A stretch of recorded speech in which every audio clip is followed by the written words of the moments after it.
Salve galera, estamos aqui conversando sobre ecologia, começar mais uma unidade extremamente importante para as provas. Então eu sei que ecologia não é o assunto mais legal, não é todo mundo que gosta, mas estuda com muito afinco essa parte porque cai bastante, principalmente falando dos impactos ambientais. Então muito foco nessa unidade, fechou? Ecologia, né, vem da palavra oikos, esse termo aqui, ó, significa casa no grego. Oikos quer dizer casa, logia é estudo, ou seja, estudo da nossa casa. O que a gente estuda aqui então? A gente estuda a relação dos seres vivos entre si e a relação deles com o ambiente. Então, estudo da casa, estudo do planeta, das coisas que ocorrem aqui, beleza? Só que antes de chegar nas partes mais importantes, assim, impactos ambientais, ciclos biogeoquímicos, a gente tem que definir alguns conceitos para não faltar argumentação lá depois, tá bom? Então, não é uma partezinha mais burocrática, mas é muito, muito, muito necessário. Principalmente aqui, ó. Essa partezinha aqui é treta, hein? Bom, indivíduo é um exemplar de uma determinada espécie. Então, é um conceito assim, ó. Indivíduo é um exemplar, é um representante de uma espécie. Sendo que existe um conceito biológico de espécie que você tem que dominar, que são aqueles indivíduos que têm capacidade de intercruzamento e geração de descendência fértil. No entanto, é um conceito limitado. Conceito biológico de espécie não abarca todas as possibilidades, todos os exemplos que a gente tem. Ok, mas tem que levar para a prova um conceito. Então, conceito biológico de espécie. Indivíduos com semelhanças, com capacidade de intercruzamento, geração de descendência fértil e ainda tem mais um detalhe, eles são isolados reprodutivamente de outra espécie, beleza? Se esses indivíduos vivem numa mesma área, formam uma população. Então, ó, população é o conjunto de indivíduos por área. Com um grande detalhe, quando aparece isso em prova, eles não vão te explicar isso aqui, ó. Só vão querer saber se você entende isso. Se a gente falou o termo, se eu usei o termo população, obrigatoriamente são indivíduos da mesma espécie, beleza? Então aqui, ó, indivíduos, por definição, são indivíduos da mesma espécie. Pois bem, tem que ficar esperto com isso, porque eles não vão te explicar. Comunidade ou biocenose. Se a prova é mais humilde, vai falar comunidade. Se ela é um pouco mais chatinha, vai aparecer o termo biocenose. Isso aqui significa o conjunto de populações,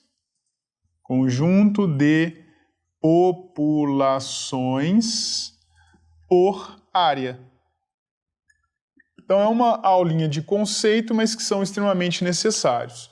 Se eu tenho um conjunto de populações, ou seja, várias espécies formando várias populações, se vivem numa mesma área, eu uso o termo comunidade ou biocenose. Só que tem um detalhe até aqui. Presta atenção, ó. Indivíduos, populações e comunidades, esses três termos, fazem referência aos seres vivos, que a gente chama de componente biótico. Esse é o componente biótico. Pois bem, o que significa isso? Que a gente só falou dos seres vivos, biótico. Por que eu estou falando isso aqui agora? O componente biótico associado ao abiótico formam os ecossistemas. Então olha aqui, ó. Ecossistema. Vou definir assim, ó. É o conjunto de componentes bióticos, são seres vivos, mais o componente abiótico. O que seria, portanto, o componente abiótico? Ó, componentes não vivos que compõem um ecossistema. Então olha aqui, ó, vou dar exemplo prático. Se eu viro para você assim e falo, olha, com o desastre ambiental da Samarco, né, Vale do Rio, a Vale hoje só chama Vale, com o desastre da Vale, a comunidade biológica do Rio Paraupeba foi afetada. Presta atenção, falei a comunidade do Rio Paraupeba. Se eu falei comunidade, eu falei de quem? Olha aqui, ó, dos indivíduos, das populações que vivem lá, do componente biótico. Então eu falei que os peixes foram afetados, a população ribeirinha foi afetada, os insetos, as plantas, as algas. Falei dos seres vivos. Agora eu vou mudar a frase, olha. Com o desastre ambiental da Samarco, o ecossistema do Rio Doce foi afetado. O ecossistema, peraí, antes eu falei comunidade, agora eu falei ecossistema. Por quê? Eu inseri na minha fala o componente abiótico. Se eu usei o termo ecossistema, eu inseri o termo abiótico na minha fala. É um conceito, tem que saber. Então, assim, ó, falei que o ecossistema do Rio Doce foi afetado. O que eu disse? Que além das espécies que vivem lá serem afetadas, eu falei que mudou a turbidez da água, que mudou o pH da água, que mudou a quantidade de oxigênio dissolvido na água. Veja, componentes não vivos, teor de metais pesados e por aí vai. Então, cuidado com os termos. Comunidade só está falando dos seres vivos, ecossistema dos seres vivos em função da condição ambiental. E muito mais cuidado ainda no sentido de ecossistema é uma palavra imponente, então as pessoas acham que é uma coisa enorme. Nossa, o ecossistema. Pausa. Na hora que você olha para a sua boca, tem seres vivos aqui? Tem. Se tem seres vivos na sua boca, tem bactérias lá, você vai me falar agora. Esses seres vivos estão inseridos numa condição ambiental? Pensa, sua saliva tem um pH específico, sua boca tem uma temperatura específica, tem uma salinidade específica? Sim. Então a minha boca é um ecossistema. A minha pele, meu intestino. Então cuidado, o ecossistema não tem que ser uma coisa grande. Fechou? Agora, biomas, sim, são coisas grandes. Então eu fiz aqui um mapa do Brasil e apontei essa área achurada aqui. Você consegue descrever para mim o tipo de vegetação que está aqui? Árvores altas ou baixas? Altas. O solo é pobre ou ele é muito rico em nutrientes? Pobre. Tem muita lixiviação aqui, né? Então o solo é pobre porque chove muito e leva tudo embora. Aqui você tem uma densidade vegetacional alta ou baixa? Alta. Então olha o que você está descrevendo. Eu apontei para cá, você conseguiu me falar características do solo, características da flora que está ali, do clima, né, do regime de chuvas, da temperatura. Isso quer dizer que você está apontando para um bioma, que é uma grande extensão de área, muito maior. Ecossistema pode ser minha boca. Bioma não, bioma é uma coisa grande. Então é uma grande extensão de área que você conhece as características você conhece a fitofisionomia do lugar, você conhece as espécies de animais que vivem ali, você conhece o solo, você conhece o clima. Isso é um bioma. É uma grande região que você conhece as características, beleza? Se eu aponto aqui, você começa a descrever, sei lá, pensa o cara descrevendo o Pampa Sulino. Vai falar predominância de gramíneas, blá, blá. Bicho, nada a ver. Então você sabe a área, sabe que aqui é o bioma Amazônia, né? O bioma amazônico. Então aqui a gente tem uma grande extensão de área com características bem marcantes, fechou? A biosfera é o nosso planeta Terra, que é o conjunto de todos os biomas que a gente tem notícia, fechou? Bom, mais um conceito é o ecótone. Essa área, chamada de ecótone, é uma área de transição entre dois ambientes, entre dois ecossistemas. Pode ser até entre dois biomas, tá bom? Eu coloquei aqui um ambiente florestal e aqui um ambiente de campo. E a área de transição entre o bioma florestal e o bioma de campo. Essa área de transição entre dois ecossistemas é chamada de ecótone. Então a definição é essa. Você tem que saber. Transição entre dois ambientes, entre dois ecossistemas. O ecótone tem uma grande característica que é o que eu vou te mostrar agora. Então pensa num gráfico aqui. Aqui seria o horizonte, né? Fazendo uma referência a floresta, ecótone e campo. Então aqui é o horizonte. E aqui o número de populações. Se eu pego essa população aqui, né? Essa curva que está aqui meio em azul, meio verde assim. A quantidade de populações típicas da floresta, ela é alta dentro da floresta. Então eu tenho árvores, tenho muitas plantas típicas do ambiente florestal. À medida que a floresta acaba, o que vai acontecendo com a diversidade de plantas florestais? Vamos colocar assim, vai diminuindo. Tanto é que não existe nenhuma árvore no campo. Aqui chegou no zero, ó. População zero de árvores no campo. A mesma coisa com as gramíneas. Você pega um campo aberto, tem predominância de gramíneas, tipo um cerrado da vida. A população de gramíneas ela é alta no campo e à medida que você vai invadindo a floresta, as gramíneas tendem a ficar cada vez mais raras. Agora me dá a grande característica do ecótone. Por que o ecótone é importante para a sua prova? Porque além de você saber a definição, área de transição, eles vão te perguntar sobre isso aqui, ó. O ecótone sempre é uma área em que eu tenho uma diversidade biológica bem alta.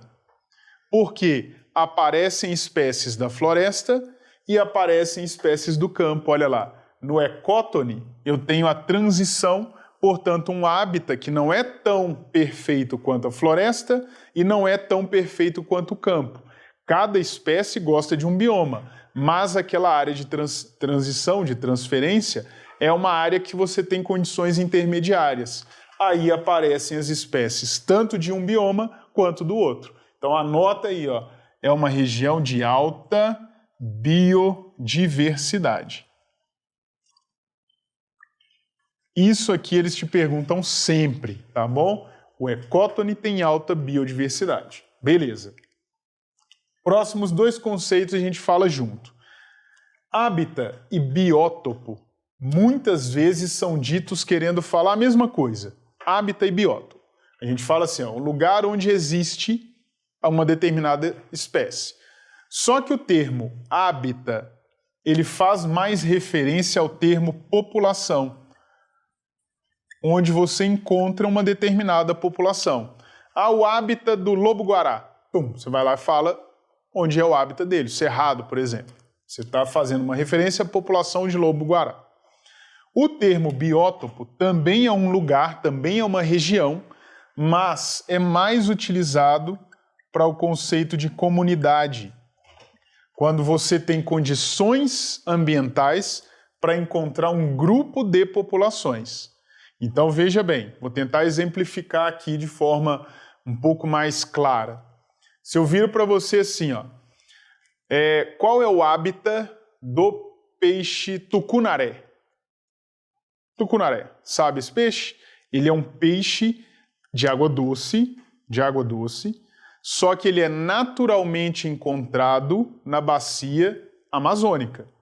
Ele é até introduzido, foi introduzido, por exemplo, em Minas Gerais, mas aí já é introdução de espécie exótica, tá bom? Pensar na condição natural dele. O peixe tucunaré, assim como é a piranha, são peixes que têm hábitat água doce. Água doce, ponto. Só que a água doce lá no Congo é água doce lá no norte da Europa? Não. É uma água doce que é encontrada na Amazônia. Só que o rio Amazonas não é só ocupado por piranha e tucunaré. Então, quando eu falo assim, ó, biótopo, lugar, topo aqui faz referência, ó, lugar, pontual. Esse biótopo é onde eu encontro a comunidade de peixes do rio Amazonas. Então, geralmente, um está fazendo referência melhor ao termo população e o outro à comunidade. Só que eu gosto de pensar para criar uma linha de raciocínio assim, ó, hábitat. Você está falando de forma um pouco mais generalizada, Então, água doce. Bicho, qualquer água doce do mundo? Não. Biótopo, Rio Amazonas. Então, eu vou lá e aponto. É aqui, ó. É essa condição, é esse conjunto de condições, Rio Amazonas, que faz com que eu tenha uma comunidade biológica lá.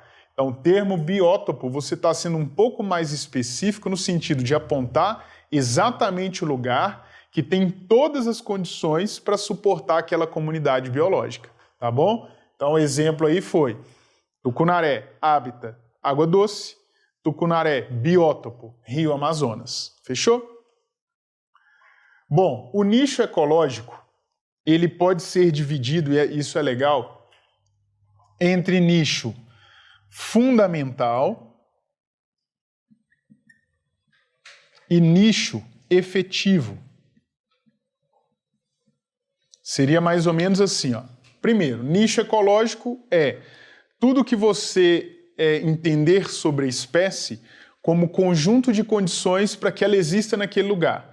Então é tipo assim, tudo que essa espécie realiza no meio, tudo que ela faz, depende das condições que ela está cercada ali. Então a gente costuma falar assim de forma mais didática, né?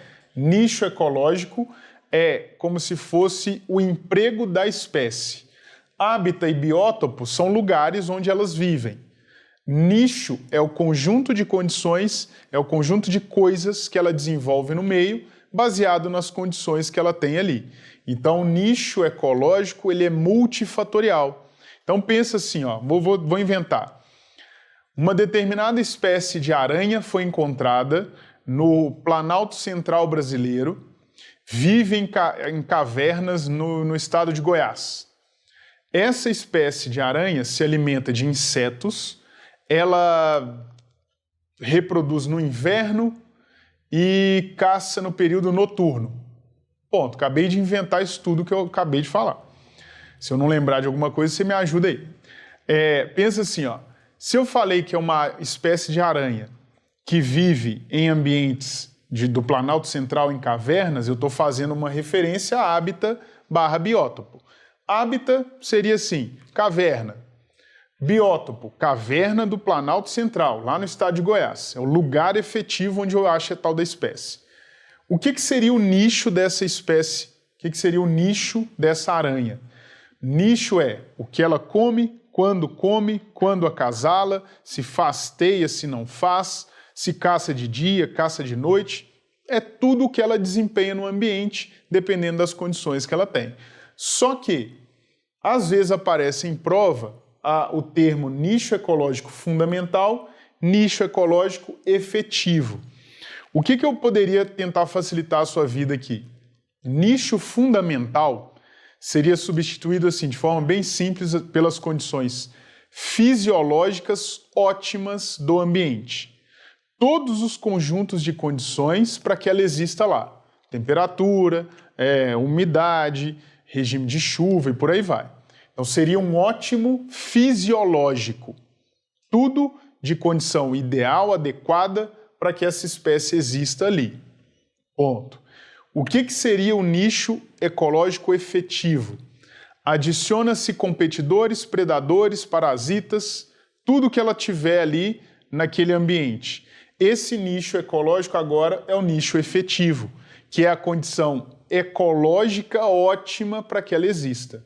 Então aqui eu resumi assim, ó, ótimo fisiológico, seriam todas as condições ideais, e aqui eu defini como um ótimo ecológico, que seriam, tipo assim, as condições ótimas, mas eu inseri os predadores, os competidores. Ou seja, tem algum momento que ela teria capacidade de ocupar um ambiente inteiro. No entanto, efetivamente, ela só vive aqui, porque nesse ambiente aqui a condição já não é ótima porque tem muito competidor, por exemplo. Então entenda, o nicho fundamental é uma condição mais abrangente. Seria uma condição ótima.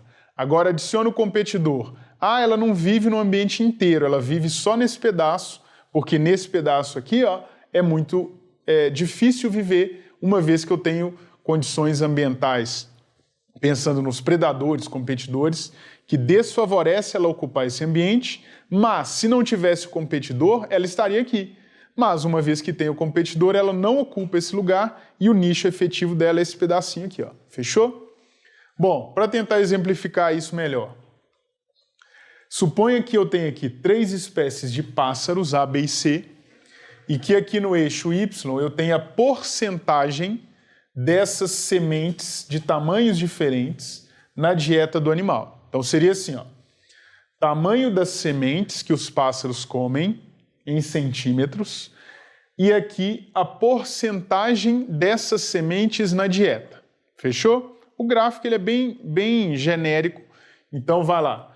A espécie A, ela gosta bastante de sementes de um tamanho de 2,5, 2,3 centímetros. Deu para entender? Aqui, ó, a porcentagem máxima na dieta dessa espécie A tá aqui, ó. O que ela mais gosta de comer é a semente de tamanho de 2,2 centímetros ali. A espécie B, ela tem a porcentagem máxima na dieta dela de sementes que estão por aqui, ó, 4 centímetros. Fechou? E a espécie C tem o máximo de porcentagem na dieta dela de sementes em torno de 6 centímetros. Fechou? Tranquilo o gráfico. Só que aí isso era uma questão de vestibular e os caras perguntavam na prova o que representava essa área aqui, ó. Esta área e esta área. A prova queria saber o que representa efetivamente essa área de sobreposição. Então vai lá, a espécie A gosta muito de comer sementes de 2 centímetros, 2,2. Só que ela come sementes de 3 centímetros? Come. Guarda essa informação. A espécie B, ela adora sementes de 4 centímetros. Só que a espécie B também come sementes de 3? Come. Então vai lá, o que representa essas áreas achoradas no gráfico? Isso representa a sobreposição de nichos. E essa sobreposição de nichos é o que gera a competição. Então, muito cuidado, porque eles vão tentar te enganar assim, ó. Olha a frase. 2 espécies A e B vivem no mesmo ambiente, portanto, competem por alimentos. Bicho, se eu falei que 2 espécies vivem no mesmo lugar, não quer dizer que elas vão competir por alimento. Pode ser uma espécie de capim e pode ser uma espécie de lobo. Como é que o capim ia competir com o lobo? Não faz sentido. Então, muito cuidado. Viver no mesmo lugar não quer dizer competição. O que gera a competição? A sobreposição de nichos ecológicos. Lembra de nicho fundamental e efetivo? A condição fundamental é existir nesse lugar aqui, ó, tudo. Nessa barra inteira eu tenho as condições ideais para aquela espécie. O que é o nicho efetivo? É diminuir a área de ocupação, porque nessa outra área aqui tem muita competição, então ela não fica aqui. O nicho efetivo dela é nesse pedacinho aqui, ó. É isso. O nicho efetivo é mais restrito, porque a gente compete, e aí onde você tem uma competição muito exagerada, você sai de lá. Aí você vai viver mais ali, que ali é mais de boa, tipo assim. Então, competição, que é uma relação ecológica menos, é sempre ruim na natureza a gente competir, tá bom? Claro, tem uma pressão seletiva, o melhor competidor é o que fica, então tem seleção natural. Mas pensando na espécie, naquele serzinho ali, coitado, ele está passando por dificuldade em ter que competir com o outro, fechou? Então, muito cuidado com isso. Só para fechar essa questão, eles ainda perguntavam, das 3 espécies, qual é a espécie que está vivendo num ambiente mais hostil? Das 3, qual é a espécie que provavelmente vai ser ou a que vai deixar de existir ali ou vai migrar para outro lugar? Qual é a espécie que está mais lascada na vida aqui, hein? A, B ou C? Observa a espécie B. Compete bastante com A e compete um pouquinho com C. Essa espécie aqui, ela compete com os dois, então ela está mais agredida nesse ambiente. Espécie A só compete com a B, C só compete com B. A B compete com os dois, então é a espécie mais com uma vida mais difícil nesse ambiente, beleza? Então valeu, bora aí, força, vamos estudar bastante, beleza? Tchau, tchau!